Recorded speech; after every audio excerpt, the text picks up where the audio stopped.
नमस्कार।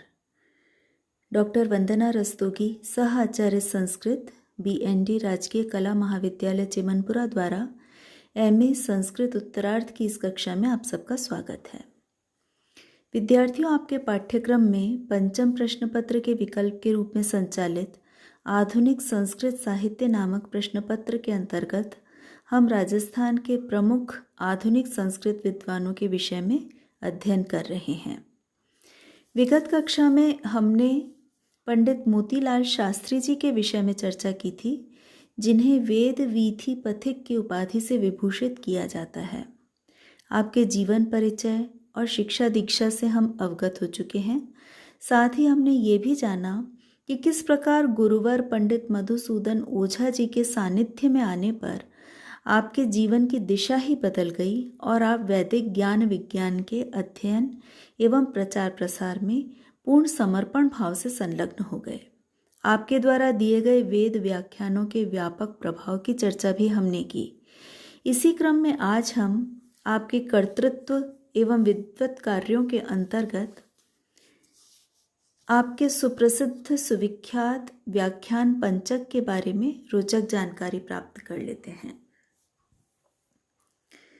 तत्कालीन विद्वान राष्ट्रपति डॉक्टर राजेंद्र प्रसाद जी आपकी ज्ञान गरिमा से अत्यंत प्रभावित थे।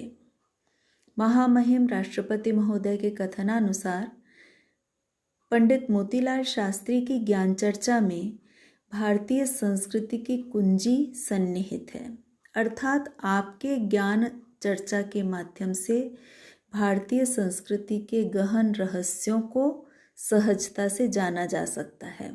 वे सभी गहन रहस्य, वो समस्त ज्ञान प्रकट हो जाता है आपके व्याख्यानों के माध्यम से।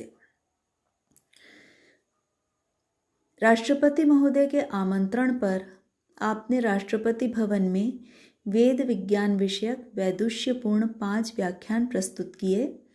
14 दिसंबर 1956 से 18 दिसंबर 1956 तक 5 दिनों तक आपने ये वेद व्याख्यान राष्ट्रपति भवन में प्रस्तुत किए। इन्हें व्याख्यान पंचक के नाम से जाना जाता है और अब ये व्याख्यान प्रकाशित रूप में भी उपलब्ध हैं। ग्रंथ लेखन, आपके द्वारा 200 से अधिक रचनाओं का लेखन कार्य किया गया है। जिस प्रकार आपके गुरु पंडित मधुसूदन ओझा जी ने बहुत ही वृहत रूप से, बड़े ही व्यापक रूप से लेखन कार्य किया था, उसी प्रकार से आपने भी बहुत सारे ग्रंथों का रचना कार्य किया है। 30 वर्षों तक प्रतिदिन 18 से 20 घंटों तक निरंतर अथक परिश्रम करके लगभग 60,000 पृष्ठों का साहित्य उपनिबद्ध करने वाले वेद विशेषज्ञ पंडित मोतीलाल शास्त्री जी के जीवन काल में लगभग 10,000 पृष्ठ ही प्रकाशित हो सके। आपने गीता, उपनिषद, शतपथ ब्राह्मण की ज्ञान विज्ञानात्मक परिभाषाओं से परिपूर्ण शास्त्रीय व्याख्यात्मक ग्रंथों की रचना की है, जिनमें से आपके प्रमुख ग्रंथों के विषय में हम चर्चा कर लेते हैं। सर्वप्रथम है शतपथ ब्राह्मण विज्ञान भाष्य। वैदिक वाङ्मय में ज्ञान विज्ञान का बहुत बड़ा भंडार शतपथ ब्राह्मण को माना जाता है और वेदाध्ययन की यह एक पद्धति का निर्धारण ही कर देता है। यह ग्रंथ शतपथ ब्राह्मण, इसके ऊपर आपने जो भाष्य लिखा, जो व्याख्या लिखी, वो आपने हिंदी भाषा में भी लिखी, जिससे इस ज्ञान को, शतपथ ब्राह्मण में निहित जो ज्ञान है, उसे सर्वजन सुलभ बनाया जा सके। इसी क्रम में आपके द्वारा रचित उपनिषद विज्ञान भाष्य की श्रृंखला बहुत ही महत्वपूर्ण है, जिसमें आपने विभिन्न उपनिषदों में निहित दार्शनिक ज्ञान को बड़े ही सरल, सहज और सुग्राह्य तरीके से प्रस्तुत किया है, जिनमें से सर्वाधिक महत्वपूर्ण हैं कठोपनिषद विज्ञान भाष्य, अथर्ववेदीय प्रश्नोपनिषद भाष्य, आत्मस्वरूप विज्ञानोपनिषद, सापिण्य विज्ञानोपनिषद भाष्य इत्यादि। श्रीमद् भगवत गीता का आपके द्वारा एक अष्टकंडात्मक व्याख्यापरक भाष्य लिखा गया है, जिसे आपने हिंदी भाषा में भी प्रस्तुत किया है। क्योंकि गीता भी वैदिक ज्ञान का ही सार लिए हुए है और ये एक ऐसा ग्रंथ है जिसमें सारा सनातन ज्ञान सन्निहित है और इसका जनमानस पर, साधारण जन पर बड़ा ही व्यापक प्रभाव भी है। इसलिए आपने इसका हिंदी भाष्य प्रस्तुत करके इसमें निहित ज्ञान को लोगों तक पहुंचाने का महती प्रयास किया है। आपके अन्य ग्रंथों में श्राद्ध विज्ञान नामक 4 खंडों का ग्रंथ भी बहुत ही महत्वपूर्ण है, बहुत ही प्रसिद्ध है।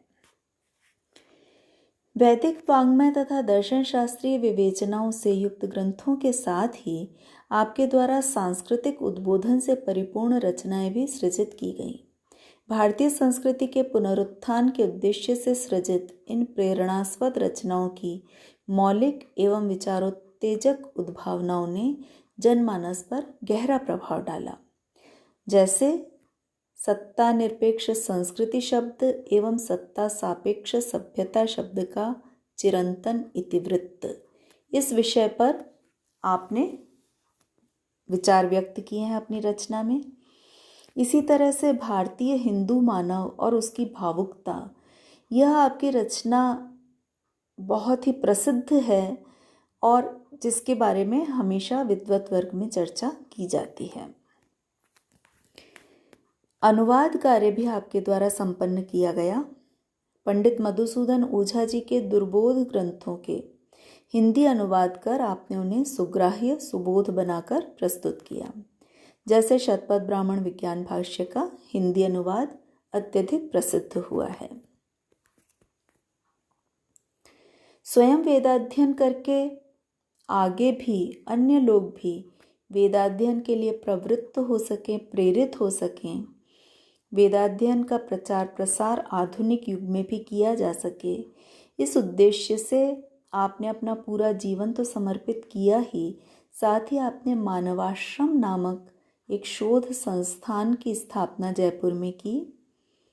यह शोध संस्थान निरंतर अपने कार्य में गतिशील है और यह वेद विज्ञान विमर्श, वैदिक विज्ञान पद्धति से पठन पाठन, ये कार्य करने के साथ साथ ही ग्रंथ प्रकाशन का कार्य भी यहाँ से किया जाता है।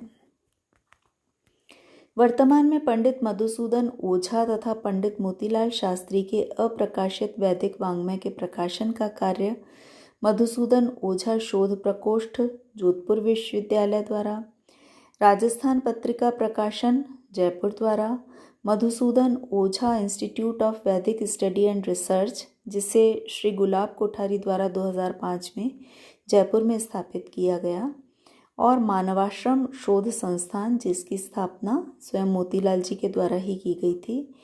ये अनेकानेक संस्थाएं निरंतर अप्रकाशित ग्रंथों के प्रकाशन का कार्य कर रही हैं। मोतीलाल शास्त्री जी के गुरुवर पंडित मधुसूदन ओझा महोदय द्वारा मोतीलाल शब्द की बड़ी ही रोचक व्याख्या करके इनके नाम की सार्थकता प्रकट की गई है। माँ ज्ञानम संपदेतस्या उतीला रक्षण स्थिति ताम लात यह तमादत्ते स मोतीलाल उच्यते। ज्ञान संपदा के रक्षण स्थिति को लाने वाले, स्थापित करने वाले मोतीलाल कहलाए, ऐसा इनके गुरु प्रवर के द्वारा ही संकेतित किया गया है। गुरु और शिष्य का यह जो युग्म है, इसने वस्तुतः विद्वत समाज में और लोक समाज में एक पुनर्जागरण की स्थिति वैदिक साहित्य को लेकर के उपस्थित की है। इसीलिए हम कह सकते हैं कि विद्यावाचस्पति पंडित मधुसूदन ओझा जी के परम सानिध्य ने ही मोतीलाल शास्त्री जी को वेद वीथि पथिक बनाया और इन दोनों विद्वानों के सतत प्रयासों से वैदिक ज्ञान विज्ञान की अमूल्य धरोहर के संरक्षण संवर्धन द्वारा भारतीय सांस्कृतिक पुनर्जागरण का नवीन युग अवतरित हुआ। आज की कक्षा में इतना ही विद्यार्थियों, धन्यवाद।